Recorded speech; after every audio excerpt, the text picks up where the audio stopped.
Hello students and welcome back my dear students. कैसे हो आप सब। आज हम एक और कॉन्सेप्ट सीखने वाले हैं। क्वेश्चन ज़्यादा टफ नहीं है, क्वेश्चन आसान है, लेकिन इस क्वेश्चन को कैसे अप्रोच करें। ठीक है, तो एक नया कॉन्सेप्ट सीखिएगा। ऐसी वाली क्वेश्चन जब आपको इंटीग्रेशन में आ जाएगा, समथिंग और भी जगह पे आएगा, तो आप उसको कैसे सॉल्व करोगे, तो हम आज यही सीखने वाले हैं। ठीक है, तो चलिए स्टार्ट करते हैं, देखते हैं क्या क्वेश्चन बोल रहा है और हमें इसको प्रोसीड कैसे करना है। Sine x plus cos x equal to this given है हमारे पास। ठीक है, तो सबसे पहले मैं लिखता हूँ, एलएचएस से ही चलता हूँ। ठीक है, क्योंकि अगर दोनों को लेके चलेंगे तो स्क्वायरिंग बोथ साइड करके काफी टफ दिख रहा है, तो मैं सोच रहा हूँ कि एलएचएस को ही सिंप्लीफाई कर दिया जाए। तो साइन एक्स प्लस क्या लिखा हुआ है, कॉस एक्स। ठीक है, तो स्टेप क्या है देखिएगा ध्यान से, कि इसको हम √2 से जितना मल्टीप्लाई किया उतना से डिवाइड कर दिए। अब क्यों किया ये रीजन अभी आपको समझ में आ जाएगा। कॉस एक्स लिख सकते हैं बिल्कुल। अब इस √2 को तो ऐसे छोड़ देते हैं बिल्कुल। अभी 1/√2 को दोनों से मल्टीप्लाई करते हैं, तो मैं कॉस एक्स को पहले लिख देता हूँ। ठीक है ना, तो 1/√2 इंटू कॉस एक्स, क्योंकि प्लस के बीच में कोई फर्क नहीं पड़ेगा। और यहाँ पे लिखेंगे 1/√2 और इंटू क्या लिखेंगे, साइन एक्स। ठीक है, अब इसके बाद देखिएगा 1/√2 कॉस कितने डिग्री का, 45, मतलब π/4, यानी कि हम लोग लिखेंगे cos π/4 into cos x. Same है, साइन π/4 भी सेम ही होता है, 1/√2 होता है, साइन π/4 इंटू साइन एक्स। ठीक है, इसके बाद क्या करेंगे हम लोग, √2। ठीक है, यहाँ पे cos A into cos B plus sine A into sine B, क्या फॉर्मूला होता है, कॉस ए माइनस बी, यानी कि π/4 माइनस एक्स लिख सकते हैं और x माइनस π/4 भी लिख सकते हैं। ठीक है ना, क्योंकि यहाँ पे कुछ और टर्म्स एंड कंडीशन मेरे पास गिवन नहीं है। यहाँ पे आइडेंटिटी कौन सा अप्लाई हुआ इसके साथ, जब इसके साथ हम लोग डील किए कौन सा फॉर्मूला अप्लाई किया, cos A minus B equal to क्या होता है हमारे पास, cos A into cos B and then plus sine A into sine B, ये अप्लाई किया हमने। ठीक है ना, कॉस ए बी। अब इसके बाद ये लिख दिया हमने। अब इसके बाद क्या करना है देखिएगा ध्यान से, क्योंकि मुझे ब्रेक इस टाइप से करना है। आरएचएस को हम लोग देखते रहेंगे कि भाई आरएचएस में करना क्या है, तभी तो, वरना ऐसे हम कुछ करते जाए पता चला कि आरएचएस में जो निकालना था हम निकाल चुके, फिर भी क्वेश्चन को करते जा रहे हैं। तो ऐसा नहीं करना ना, हमें आरएचएस को ध्यान में रखते हुए क्वेश्चन को सॉल्व करना है।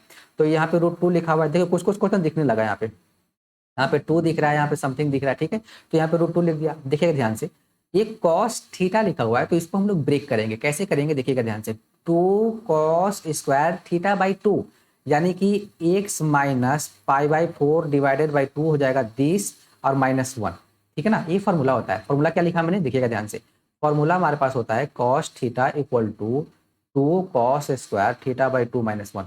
हाफ एंगल में कन्वर्ट करते हैं तो ऐसे करते हैं। ठीक है, ये पूरा अब जो प्रोसेस है वो आरएचएस को ध्यान में रखते हुए ही हो रहा है। ठीक है ना, इसके बाद हम लोग क्या करेंगे देखिएगा ध्यान से, यहाँ पे लिखेंगे √2 और यहाँ पे लिखेंगे 2 और देन कॉस स्क्वायर, देखिए यहाँ पे क्या लिखा हुआ है, x/2, यहाँ पे लिखेंगे हम लोग x/2 माइनस कितना हो जाएगा, π/8, और माइनस कितना लिखा हुआ है, देखिए यही लिखा होगा -1। ठीक है ना, ये हो गया हमारे पास। अब इसके बाद क्या करना है, ब्रैकेट को ओपन कर देना है, यानी क्या लिखेंगे हम लोग, 2√2 कॉस स्क्वायर x/2 माइनस π/8 और माइनस क्या हो जाएगा, देखो ये पार्ट आ गया। अब इसको कंपेयर करते हैं, कुछ है क्या मेरे पास, देखिए अब ये जो वैल्यू है ना हमारे पास, देखिए इसको बड़ा ध्यान से देखिएगा कि हमारे पास जो गिवन है हमने ये प्रोसीड कर दिया। और नाउ दिस इक्वल टू, अब जो क्वेश्चन है ना, क्वेश्चन से चलते हैं। देखिए दिस, यानी कि ये जो वैल्यू है हमारे पास वो गिवन है 2√m, उसको मैं लिखता हूँ यहाँ पे, देखिएगा ध्यान से, 2√m और क्या है, cos to the power m, cos to the power m x/n minus p, और माइनस कितना है, √m। देख, अब पूरा फॉर्मेट आपको दिख गया, ये 2 दिख रहा है, यहाँ पे 2 दिख रहा है, यानी कि हम यहाँ से कंपेयर करके यहाँ से m का वैल्यू कितना आ जाएगा, 2 आ जाएगा। ठीक है, दूसरा है कि x/2, यहाँ पे x/n, यानी कि n का वैल्यू भी 2 आ गया। ध्यान से देख रहे हो, यहाँ पे कितना है हमारे पास m, यानी कि m का वैल्यू 2, हर एक पार्ट में कंपेयर हो रहा है, m इक्वल टू 2, सही है। और हम p माइनस π/8, यानी कि हमारे पास p का वैल्यू कितना आ गया, π/8। देखो, और यहाँ पे -√m, यानी कि m कितना होना चाहिए, 2, यानी कि 2, सही है, ये हमारे पास वैल्यू आ गया। ठीक है, अब निकालना क्या है हमें, ध्यान से देखिएगा, निकालना जो हमें है वो निकालना है 2mnp/π।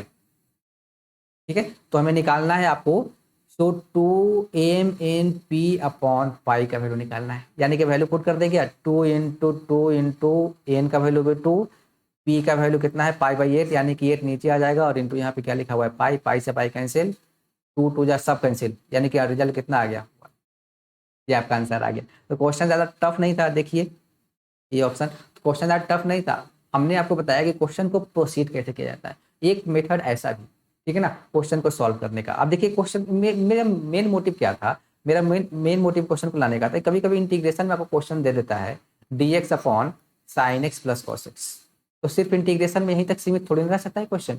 अब इस क्वेश्चन को करने का वही बेस अप्रोच है। क्या करते हैं जनरली, जो ऑप्शन मैच कराना इंपॉर्टेंट है, क्वेश्चन आपने कर भी दिया अलग मेथड से, लेकिन ऑप्शन मैच कराना भी तो जरूरी है ना। ऑप्शन कभी कभी क्या होता है, क्वेश्चन हमें करने आता है, हमें हमसे ऑप्शन ही नहीं मैच होता, ठीक है, तो फिर तो करने का कुछ मतलब ही नहीं रहा ना। ठीक है, तो यहाँ पे क्या लिखते थे, वही सेम वे करते थे। यहाँ पे √2 करते थे, और यहाँ पे 1/√2 करते थे, और यहाँ पे साइन एक्स, और देन 1/√2, और देन यहाँ पे क्या करते थे, कॉस एक्स। इसके बाद हम इसको प्रोसीड करते थे, तो हमारा आंसर आ जाता था डायरेक्ट, क्योंकि यहाँ पे कॉस π/4 माइनस एक्स या बचता था, उसको हम लोग सेक ले जाते थे, और सेक का इंटीग्रेशन तुम्हें पता है, log sec x plus tan x, फिर हम ऑप्शन में मैच कर देते थे सिंप्लीफाई करके। ठीक है, तो ये था। तो इस टाइप के क्वेश्चन को हम इस टाइप से प्रोसीड करते हैं। तो कैसा लगा कॉन्सेप्ट, कैसा लगा वीडियो अगर लाइक पसंद आया हो तो लाइक कीजिए, चैनल को सब्सक्राइब जरूर कीजिए। ठीक है, thank you, all the best, good luck.